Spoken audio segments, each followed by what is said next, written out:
Next one is Alexander Volkanovski versus Max Holloway 2. Yep. We've seen this fight before. Yeah, it's another rematch. Yeah. Another really fun fight that that could really go either way. I think that I felt like Volkanovski controlled that last fight from the beginning to end. Max Holloway just seemed to be a step behind.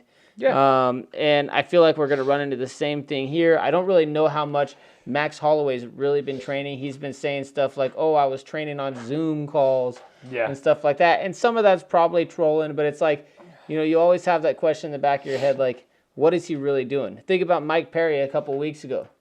What is he really doing for training? So I like Volkanovski here by decision, dude. Yeah, I have Volkanovski by decision. I think it's going to be the exact I think same it's going to thing. be the same thing.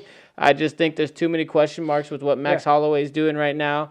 It's hard to make that much improvement over that little of a time, though, where he was getting dominated by Volkanovski. And he doesn't get finished. No. It's hard to finish Max. No. So I just don't see Volkanovski finishing him, although he did land some nice shots.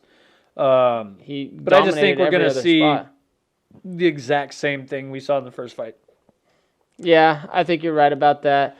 Makes for an easy pick on that one. I feel like we're going to run into Volkanovski taking the decision. And unfortunately for Max Blessed Holloway, he'll be starting his way back up. I think that got to be. It's about time to officially move up and dedicate his time to 155. He cuts a lot of weight. He did lose at 155 though when he went up. He did, but that was also Dustin Poirier, right? Dustin Poirier for a championship fight, who came up from 145 as well.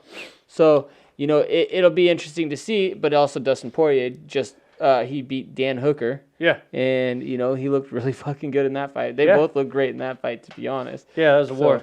A loss to Dustin Poirier is not the worst thing in the world, but I think that, after this fight, if he loses, it's time for him to move up to 155, let his body be a little bit heavier, let his body be a little bit healthier, but let's see how this fight goes. I just don't see him winning it.